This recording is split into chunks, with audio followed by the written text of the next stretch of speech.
जीवन में सुख दुख आते हैं और चले जाते हैं, लेकिन इन आने जाने के बीच में कहीं एक सुख ऐसा होता है जो कभी नहीं आता और कोई एक दुख ऐसा होता है जो कभी नहीं जाता। जो पिता के पैरों को छूता है वो कभी गरीब नहीं होता, जो माँ के पैरों को छूता है वो कभी बदनसीब नहीं होता, जो भाई के पैरों को छूता है वो कभी उदास नहीं होता या फिर दुखी नहीं होता, जो बहन के पैरों को छूता है वो कभी चरित्रहीन नहीं होता।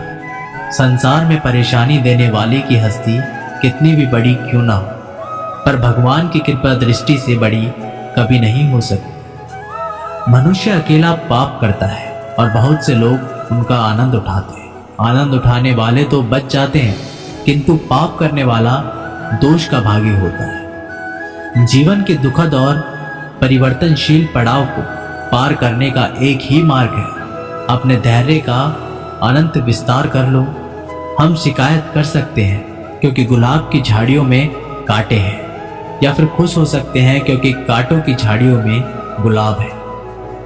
सत्य हर बार शुभ और मंगलकारी नहीं हो सकता और झूठ भी हर बार अशुभ और अमंगलकारी नहीं हो सकता। भगवान श्री कृष्ण ने अपने जीवन में ये सीख सबको दी कि झूठ और सत्य का निर्धारण कभी इस बात से नहीं होता कि आपने क्या कहा, अपितु इस बात से होता है कि आपने क्यों कहा। सुख और दुख अपने नसीब से मिलता है, अमीरी गरीबी से इसका कोई लेना देना नहीं।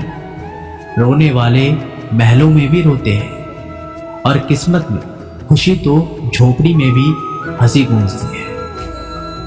विश्वास में वो शक्ति है जिससे उजड़ी हुई दुनिया में प्रकाश लाया जा सकता है। विश्वास पत्थर को भगवान बना सकता है और विश्वास भगवान के बनाए इंसान को पत्थर दिल बना सकता है। किसी की यादों में घुट घुट कर मरने से अच्छा है कि आप अपनी ताकत को अपने लक्ष्य पर लगाओ और इतने सफल बन जाओ कि एक दिन आपको छोड़ने वाला पछताने लगे। कामयाब व्यक्ति की चमक लोगों को दिखाई देती है, उसने कितने अंधेरे देखे हैं ये कोई नहीं जानता।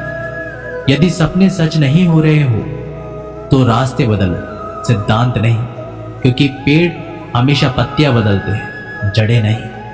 कोई भी व्यक्ति सिर मुड़ाने से या फिर उसके परिवार से या फिर उसकी जाति में जन्म लेने से संत नहीं बन जाता। जिस व्यक्ति में सच्चाई और विवेक होता है वही धन्य है, वही संत है। दर्द तो तय है, आपके हाथ में नहीं है। हाँ, दुखी होना या ना होना वो आपके हाथ में आवश्यक है। स्वास्थ्य सबसे बड़ा उपहार है, संतोष सबसे बड़ी संपत्ति और सबसे अच्छा रिश्ता है। हमारे विचारों का ही परिणाम है। मन ही सब कुछ है, जो हम सोचते हैं वो ही हम बन जाते हैं। अगर आध्यात्मिक मार्ग पर चलने के लिए आपको कोई साथ नहीं मिलता तो अकेले ही चलिए। आप खुद अपने प्यार और स्नेह के उतने ही हकदार हैं जितना इस दुनिया में कोई भी अन्य व्यक्ति है। सभी बुराइयों से दूर रहने के लिए अच्छाई का विकास कीजिए और अपने मन में अच्छे विचार रखिए। एक वफादार, प्रतिष्ठित और धनी व्यक्ति जो भी जगह चुनता है वहां उसका सम्मान किया जाता है। बीता हुआ समय बीत चुका है, भविष्य अभी दूर है। वर्तमान ही वो समय है जिसमें आप जी सकते हैं। मौन रहना बहुत अच्छी बात है, लेकिन ऐसा मौन किस काम का जो आपके अस्तित्व को ही खत्म कर दे। मौन आपकी ताकत भी है और कमजोरी भी। बस आपको ये पता होना चाहिए कि कब आपको मौन रहना है और कब नहीं। जहां उम्मीद नहीं होती वहां तकलीफ की कोई गुंजाइश नहीं होती। हर कोई परेशान है मेरे ज्यादा बोलने से और मैं परेशान हूं अपने अंदर की खामोशी से।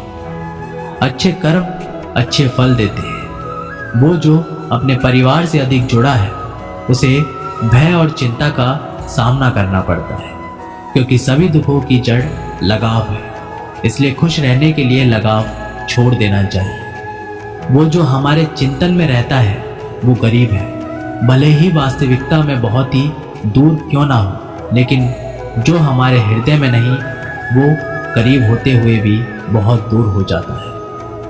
वो जिसका ज्ञान बस किताबों तक सीमित है और जिसका धन दूसरों के कब्जे में है, वो ज़रूरत पर ना अपना ज्ञान प्रयोग कर सकता है और ना ही धन। जो लोग परमात्मा तक पहुंचना चाहते हैं, उन्हें वाणी, मन, इंद्रियों को पवित्रता और एक दयालु हृदय की आवश्यकता होती है। लोगों को अपने मन सपने मत बताओ, बस उन्हें पूरा करके दिखाओ, क्योंकि लोग सुनना कम और देखना ज़्यादा पसंद करते हैं। भक्ति की डोरी दिखती तो नहीं है, पर मजबूत इतनी होती है कि परमात्मा तक को भी बांध सकती है। तुम्हारी सबसे बड़ी दौलत तुम्हारा वक्त है। जिसे भी दे रहे हो बहुत सोच समझ कर देना। कोहरे से अच्छी बात सीखने को मिलती है कि जब जीव उनके रास्ते में ना दिखाई दे रहा हो तो बहुत दूर तक देखने की कोशिश व्यर्थ है। एक एक कदम चलते रहो, रास्ता खुलता जाएगा। दीपक का जीवन इसलिए वंदनीय है कि वो जलता है।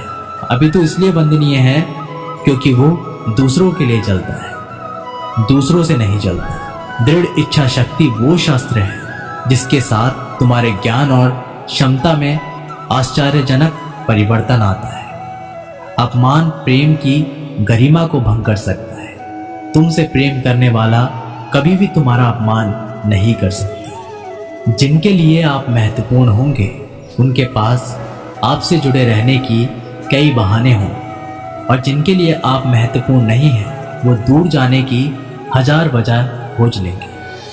कोई फायदा नहीं किसी के पीछे जाने का। हंसते हंसते अपना जीवन बिताओ और भूल जाओ उसे जो तुम्हें भूल गया। यदि कोई आपको अच्छा लगता है तो अच्छा वो नहीं, अच्छे आप हैं, क्योंकि उसमें अच्छाई देखने वाली नज़र आपके पास है।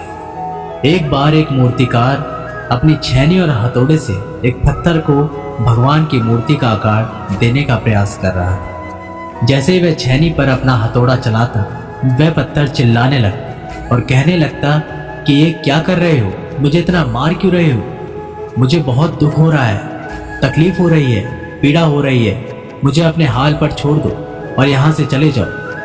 मूर्तिकार ने उस पत्थर से कहा, मुझे बहुत अच्छे से पता है कि तुम्हें बहुत ज़्यादा दर्द हो रहा है, तकलीफ हो रही है और तुम बहुत ही ज़्यादा पीड़ा में हो, लेकिन यदि आज तुमने इस दर्द को नहीं सहा, इस तकलीफ को नहीं सहा, तो जीवन भर तुम इसी प्रकार से पड़े रहोगे। मुझे पता है कि तुम में आगे बढ़ने की अपार संभावना है। तुम एक बहुत अच्छे पत्थर हो, लेकिन यदि तुम इसी प्रकार से रहोगे तो कभी भी आगे नहीं बढ़ पाओगे। इतना कहकर मूर्तिकार औजार उठाए ही थे कि पत्थर फिर से चिल्लाने लगता है, गिड़गिड़ाने लगता है, विनती करने लगता है कि मुझे अपने हाल पर छोड़ दो। मुझे पता है कि जीवन के लिए कौन सी चीज़ सही है और कौन सी चीज़ गलत। मुझे बहुत ज़्यादा दर्द हो रहा है, अब मैं इस तकलीफ को बहुत ज़्यादा नहीं सह सकता। मैं जिस हाल पे हूँ उस हाल में मुझे छोड़ दो, तुम चले जाओ। उस मूर्तिकार ने फिर से उस पत्थर को समझाने की कोशिश की कि ज़्यादा अधिक मत बनो और अपने सब्र को बनाए रखो। थोड़ी देर और इस दर्द को सहो। यदि इस दर्द को सह लिया तो मैं भगवान की मूर्ति के रूप में तुम्हारी स्थापना करवाऊंगा और फिर दूर दूर से लोग तुम्हारी पूजा करेंगे और पंडित लोग तुम्हारी सेवा करेंगे। लेकिन पत्थर ने उस मूर्तिकार की एक भी बात नहीं मानी। वह चिल्लाता रहा और अपनी बात पर अड़ा रहा। मूर्तिकार ने उस पत्थर को समझाने की बहुत कोशिश की, लेकिन वो पत्थर नहीं माना। अब मूर्तिकार भी थक चुका था और वो उस पत्थर को छोड़कर आगे बढ़ गया और थोड़ी ही दूर जाकर देखा कि एक और बहुत ही अच्छा पत्थर वहां पड़ा हुआ है।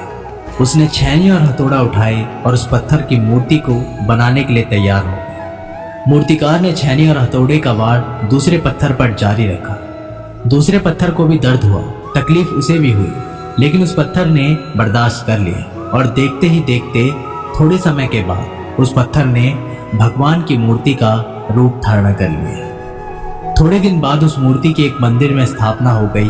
धीरे धीरे करके लोग उसकी पूजा पाठ करने लगे। लोगों की मन्नतें वहां से पूरी होने लगी और वह मंदिर बहुत ही ज्यादा प्रसिद्ध हो गया। अब धीरे धीरे करके दूर दूर से गांव से लोग वहां पूजा पाठ करने आने लगे। फिर एक दिन उस पत्थर को उसी मंदिर में लाया गया और उसे एक कोने में रख दिया गया। अब लोग आते, उस पर नारियल फोड़ते ये कोई और पत्थर नहीं बल्कि वही पत्थर था जिसने दर्द को नहीं सहा था। अब वो पत्थर मन ही मन बहुत ज़्यादा पछताता रहता, दुखी होता रहता, अपने आप से कहता रहता कि काश मैंने उस दिन उस दर्द को, तकलीफ को सह लिया होता तो आज लोग मेरी भी पूजा करते। इसलिए आप भी अपने जीवन में हमेशा याद रखिए कि जब भी आप अपने करियर की शुरुआत करने में किसी काम को कर रहे हो, पढ़ाई कर रहे हो या कोई भी काम कर रहे हो, तो उसमें आपको दर्द हो रहा है, तकलीफ हो रही है, ज़्यादा मेहनत करनी पड़ रही है, तो आप रुकिए मत, किसी और रास्ते की शुरुआत मत करिए, क्योंकि कोई और रास्ता आपको सफलता नहीं दे सकता।